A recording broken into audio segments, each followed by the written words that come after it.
What's up and welcome back. So as we know, Lawbry Karen Drake has been in an entanglement with this lawsuit, right? In efforts to try and sue his label and bring any kind of modicum of decorum and public opinion back in his favor. Recently, Certified Lawyer Boy and UMG have been going back and forth, with UMG putting out their main response in efforts to dismiss this whole ridiculous thing. Now, I'm not going to go into the details of all the lawsuit because, quite frankly, legal jargon, snooze fest, boring. I'm here to talk about how no matter how this lawsuit goes and whether or not Drake wins or not, I don't think Drake is going to win in the long end. But first, welcome back to my channel. I'm Hayes, and let's get right into this video. Now, I don't know who told Drake to file this lawsuit. I don't know who told him to continue with the proceedings, and I don't know who told him he's gonna win. But I low-key think he might got ops in the camp because I'm just not following the logic here. We all know how tired and frivolous this lawsuit is. From the fact that Drake literally pleaded and begged for Kendrick to respond and to call him a kid lover, to Drake signing a petition not that long ago that advocated for rap lyrics to not be used within the court of law, to Drake calling Kendrick awful things too, like a wife beater with a bastard child. Lawbry just don't have a whole lot to stand on. And it's not lost on me and several other people that he's only doing this because he's hurt. Had Drake's tracks been the one to pop off in the way that Kendrick's did, Drake would have had no problems, no qualms going out to any stage that he could to blast those songs, right or wrong. But because it was him that was affected, he ran straight to the courtroom. I study rap battles for a living. Now, a point that Drake and crew are trying to say is that people walked away from Not Like Us thinking that Drake was a PDF file. And now, I can't speak for nobody else, but my opinions about him were formed long before Not Like Us even came out. Now, do I think Drake likes little children? No, I honestly don't believe that's the case. But do I think that allegedly he likes him a little 16, 17, 18, 19-year-old?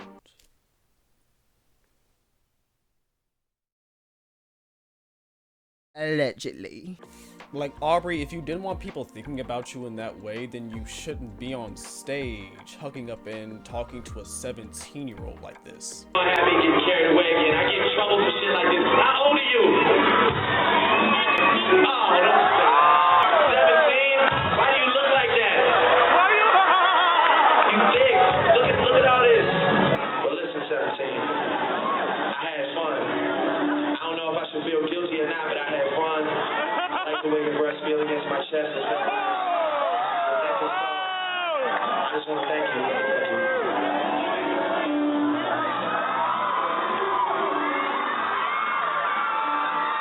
But my thing is, we don't even have to go all there. Why are you in little girls' phones? Why are you up in a young Billie Eilish's phone texting her? Why are you texting a teenage Millie Bobby Brown about boys in her love life? That's none of your fucking concern. And the worst part about it is people who try to defend this behavior. There is no reason why a 30-year-old should be texting a teenager. There's no reason why a grown man should be friends with a teenager. Oh, but they're in the industry together. So are people his age.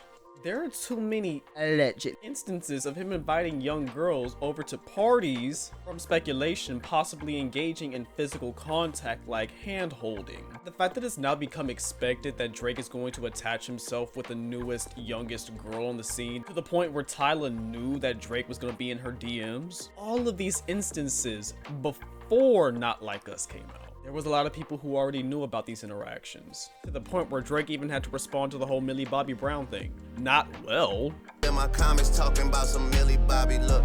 And even from the perspective of American hip-hop culture, it's just bothersome to me the way that this beige Canadian cultural Tomb Raider came up into black American hip-hop culture, just to throw a lawsuit when he loses a rap battle, which could fundamentally change how hip-hop and the music industry culture in general functions. Like, really look at that and tell me that don't sound like gentrification. That sounds like gentrification to me. I study rap battles for a living. All this to say, Lawbry, Whackademics, and that whole bird crew defending this shit that's so fundamentally against the nature and roots of hip-hop culture. It's no wonder that I and so many other people feel like they're not here for the culture or its integrity. They're just here to clout chase. Like, aside from however you feel about Kendrick, the fact that he's breaking records, so many records right now, this is a legendary moment for hip-hop culture and helping to push hip-hop back into the mainstream culture, especially at a time where black culture and minorities are having their rights stripped away and culture diminished. All of this is so important to rap, and the fact that these people can't even be happy about that because Drake lost shows something. That's why I say these people are not hip-hop fans, they're Drake fans. Just cool, but don't try and pose yourself as anything more than that. Drake, with this lawsuit, is going against everything that hip-hop culture stands for his own self-interest. This man even goes as far as to push anti-intellectual rhetoric, saying that Kendrick is too lyrical and cares too much about rhymes and big words, as an attack on him. Drake is disrespecting the lyrical roots of hip-hop so he can make music for niggas to shake their ass to. And speaking of shaking ass for Drake, Snackademics. Is Drake, Aubrey, Drizzy Drake, and Drizzy Marley. Oh, Drake talking, my bad. He talking. It's so funny to me seeing him scramble to try and convince Hope that what Drake is doing is okay. This man rode Drake's meat till it fell limp. And he still ain't got no good night kiss. Drake showed me a lot of love. Yo, academics dip from my life, man. Real talk, man. I'm really like that, bro. I need to dip from my life, man. Real talk. The way this man has to keep saying that him and Drake beat Texans so it doesn't look like he's that much of a cheerleader. But it starts to get real serious for me when you try and platform it. See? So, Wackademics decided that Aiden Ross wasn't good enough, and he decided to go for Kanye for an interview. Now, I'm not gonna say too much about this, because at the end of the day, this man just wants some damn attention. His prominence, and worst of all, his artistic growth, integrity, and ingenuity. So he's resorted to farming outrage so that people will pay attention to him again. And the best thing you can do for people like that is to just starve them of attention, because that's what they're desperate for. What I'll say is that there's no reason at all. And I know some of y'all are gonna be like, well, they deserve to tell their story. A Nazi deserves a platform to tell their story. But that brings up a point that I want to make. Aiden Ross, Andrew Tate, Kanye, and that one little Indian podcast dude who thinks that white is just gonna hop over him. I honestly can't remember his name. Drake, academics. It just makes perfect sense. Them aligning together, it just makes perfect sense to me. Drake is in the chat. Drake is in the chat? He said, what is the fight of the night, chat? By the way, Yo, there's so many my people. boy Drake, man, he fucks with you, Andrew. Yeah? I've yet to meet Drake. I look forward to I'll make that happen. He's a really good dude. Drake's in the Drop chat. it, give me 50. Kanye's on text. Kanye's like, answer. I'm like, yo, I'm with Top G and I'm with Aiden. We're commenting. I can't call you right now. He wants me to call him. Hold on, you with the champ too? Like, them types of people move in flocks. I don't know what to say. And I saw this the minute that Kendrick and Black Americans clowned him, and he immediately ran to the white podcasters. And I told my friend, I said he's running with the white incels. And in some ways, Drake's lyrics have kind of appealed to that crowd a little bit, but I think he's going full head into it. And this, among many other things, proves why he's not like us. Not only aligning with those kinds of people with those kinds of ideas and filing lawsuits, like, it's just so antithetical to like what hip-hop culture is. It's honestly bewildering. All this to say, no matter how that lawsuit goes, whether he wins or not, I just don't see this ending well for Drake. Especially with him not only attacking UMG, but also the head of UMG and his daughter. For some reason, because Drake loves to attack women, especially if they're younger women. He loves to go after them. Now, do I think Drake will be pretty okay sales and numbers wise? I think so. I mean, I think he'll continue to be a force, I guess. I mean, we can talk about the diminishing numbers when it comes to that mid-ass album that he put out a couple of months ago.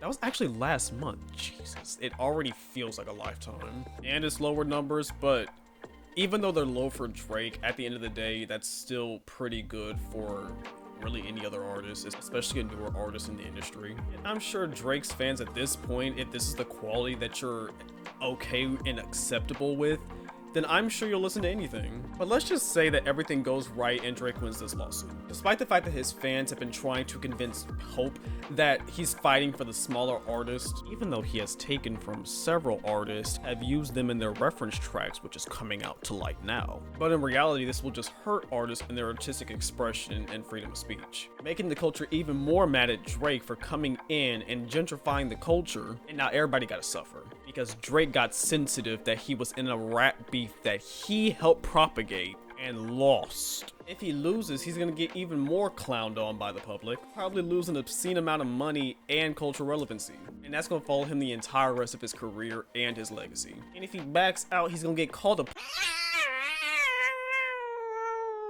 loser from backing down from a fight and admitting defeat. Like, literally, no matter what happens in this lawsuit, Drake's not going to win in the end. The fact that Drake really could have came back from this if he really just sat back, shut up, minded his business, and then put out good quality music. But now with the introduction and the continuation of this lawsuit, that pretty much has ruined most of Drake's credibility, both as a person and an artist, on top of the credibility that he was losing for his artistic expression and creativity. And a musician, considering how mid his music has been for years now. And this is why him and the Pigeons are so mad at people like Kendrick and Doechii, who are showing not only artistic creativity and expression, but also a dedication to the artistic quality of the craft itself, showing artistic ingenuity, integrity, creativity, evolution, and a hunger for mastery of their craft, rather than focusing on making palatable music for charts and sales. And that's evidenced by their latest bodies of work, GNX, Alligator Bites Never Heal, and Some Sexy Songs For You. There's a big difference in level of artistic creativity and quality, and evolution. Balding, gambling addiction, right-wing incel. Talking about girls don't want to twerk with a dictionary. Mind you, Kendrick doesn't have to worry about trying to appeal to that crowd because he has a wife and kids. He has a wife and kids, not out of wedlock, and people around him, family, friends that genuinely care about him. And Drake has, allegedly, many a failed engagement ring. Like, it seems like he wants to be a family man so bad, but it really seems like he's like stuck in his early 20s and trying to keep up with this persona of partying and getting bitches. And not to say that you can't ever have fun again, like you can have fun at any age, but like the desire for that to be where you find fulfillment in, I feel like stuff like that should start waning out a little bit once you hit 30s, 40s. Like, I'm still in my mid 20s and even I'm starting to get a little sick of it. And you know, marriage isn't for everybody, but it seems like that's what Drake wants.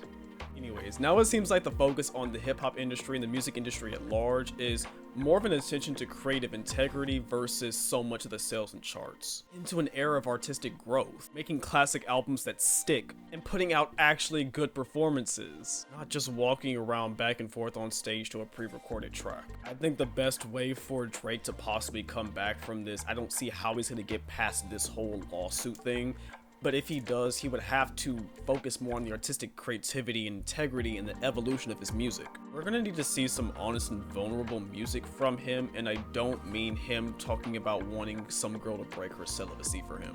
And especially with all these reference tracks coming out, and the fact that he's had ghostwriting allegations happening, I think the best thing for him at this point is to take a step back, focus on the music, get back to why people liked you in the first place, take that, don't just try and copy and paste, but use that, grow, evolve from that, give people something new, while also still holding true to yourself. I don't know if he wants that. It seems like he's very stubborn on staying the same and discrediting any intellectualism that's happening in his field. So with his mindset still like this, I don't see him being able to grow from this at all. I really don't. The fact that he thinks this lawsuit is going to go his way, given all the hypocrisies that he's displaying right now, I don't see it for him. I'm sorry, I just don't.